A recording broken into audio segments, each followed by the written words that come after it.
April 20th, 1800, the establishment of the Septinsular Republic. On April 20th, 1800, the Septinsular Republic was established in the Ionian Islands, a group of islands off the coast of Greece.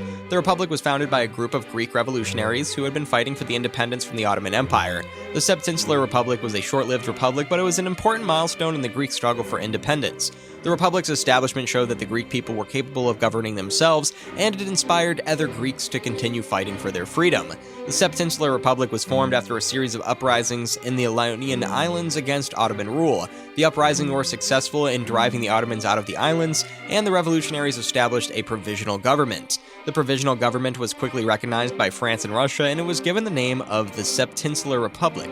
The republic was named after the 7 islands that it included: Corfu, Paxos, Antipaxos, Cephalonia, Ethnica, Lefkada, and Zakynthos. The Septinsular Republic was a constitutional republic with a president, a senate, and a representative assembly. The republic's constitution was modeled on the French Constitution of 1791. The Septinsular Republic was a relatively progressive republic for its time. It granted women the right to vote and hold office, and it abolished slavery. The Septinsular Republic's existence was threatened by the Ottoman Empire, which continued to claim the islands. The republic was also weakened by internal divisions between the different islands. In 1807, the Septinsular Republic was annexed by France, and the French ruled the islands until 1815, when they were placed under British control. The Septinsular Republic was a short-lived republic, but it was an important milestone to the Greek struggle for independence. The republic's establishment showed that the Greek people were capable of governing themselves, and it inspired other Greeks to continue fighting for their freedoms. 1809.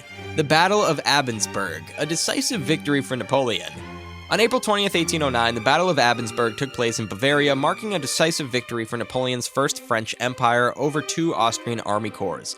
This pivotal clash, part of the War of the Fifth Coalition, was a pivotal moment in Napoleon's military career. The Battle of Abensberg was the second day of a 4-day campaign that would see Napoleon's forces achieve a series of victories over the Austrians. The Austrians, under the command of Archduke Louis of Austria, had assembled a large army in Bavaria, hoping to challenge Napoleon's dominance in Central Europe. However, Napoleon, with his strategic brilliance and superior military prowess, outmaneuvered the Austrian forces, catching them off guard and dividing them into smaller, more manageable groups. At Abensberg, Napoleon's forces, reinforced by troops from the Kingdom of Bavaria and the Kingdom of Württemberg, engaged 2 Austrian corps led by Johann von Haller and Archduke Louis. The fighting was intense, with both sides suffering heavy casualties. However, Napoleon's superior tactics and coordination proved decisive. By the end of the day, the Austrians had been forced to retreat in disarray, leaving behind a trail of dead and wounded soldiers. The Battle of Abensberg was a major turning point in the War of the Fifth Coalition. It had a significant impact on the subsequent battles of the campaign, which all ended in French victories. Napoleon's forces continued to push the Austrians back, eventually forcing them to sign the Treaty of Schönbrunn in October 1809, which solidified Napoleon's dominance in Europe. The Battle of Abensberg was a showcase of Napoleon's military genius. His ability to outmaneuver and defeat his opponents, even when outnumbered, made him one of the most successful military commanders in history. 1828. René Caillé's journey to Timbuktu. On April 20th, 1828, René Caillé, a French explorer, became the second non-Muslim to enter Timbuktu, a legendary city in the Sahara Desert. She was also the first to return alive from his journey, which made him a national hero in France.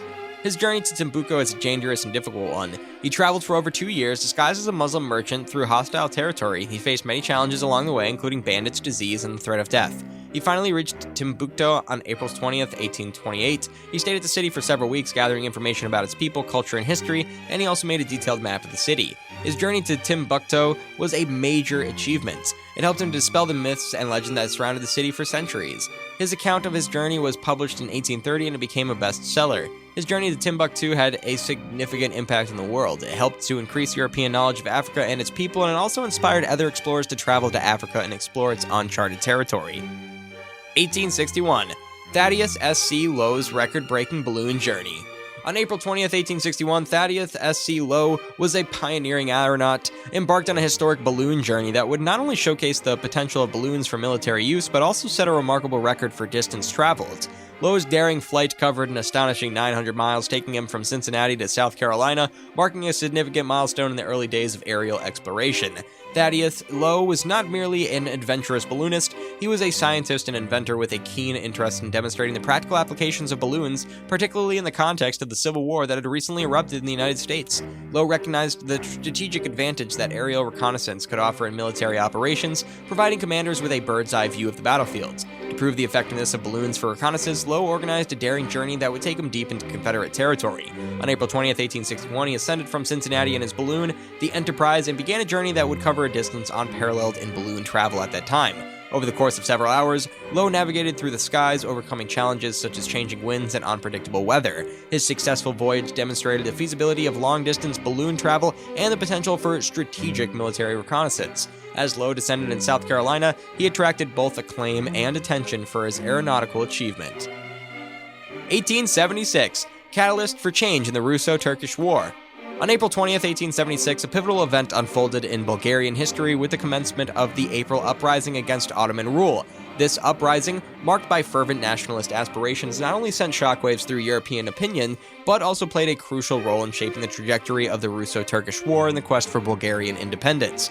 The April Uprising emerged within the broader context of simmering discontent and nationalist fervor among the Bulgarian population living under Ottoman rule. The spark for the uprising was ignited in the town of Koprivnička, where Bulgarians rose against the oppressive Ottoman authorities, seeking autonomy and freedom from centuries of domination. The initial momentum of the April Uprising, however, faced brutal suppression by Ottoman forces. The response was marked by widespread atrocities, mass killings, and brutal reprisals against Bulgarian civilians, leading to a shocking loss of life.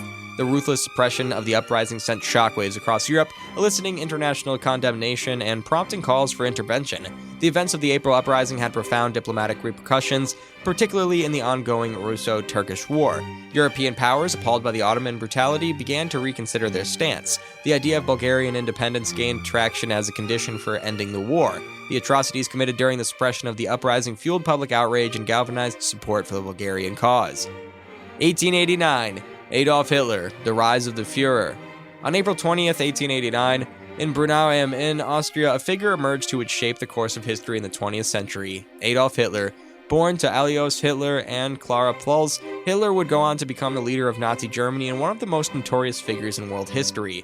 Adolf Hitler's early life was marked by struggles, with aspirations of becoming an artist giving way to a desire for political power. He moved to Munich, Germany in 1913, and with the outbreak of World War I, volunteered for the German army. His experiences during the war fueled a growing resentment and a fervent nationalism that would later define his political ideology. In the chaotic aftermath of World War I and the economic hardships faced by Germany, Hitler found a platform for his extremist views. He joined the German Workers' Party, DAP, in 1919, and the party would eventually transform into the Nationalist Socialist German Workers' Party, NSDAP, commonly known as the Nazi Party.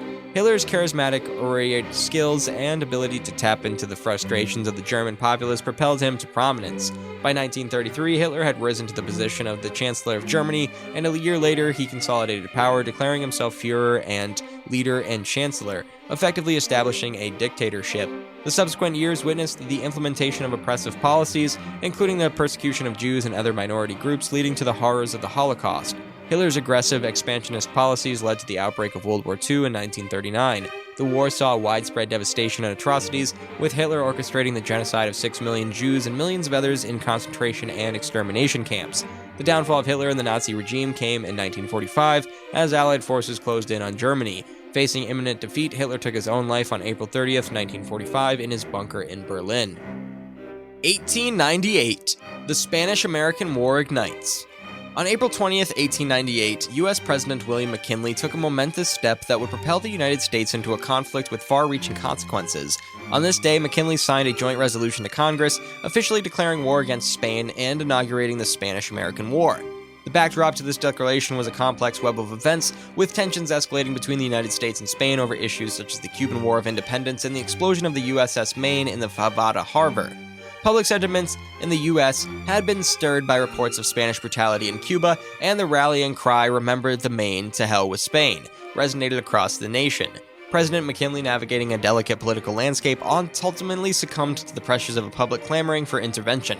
On April 20th, 1898, he affixed his signature to the joint resolution, officially signaling the United States' entry into a war with Spain. The Spanish-American War was a brief but impactful conflict that unfolded in the Caribbean and the Pacific. It marked a turning point for the United States, projecting the nation into a global stage as a major player in international affairs.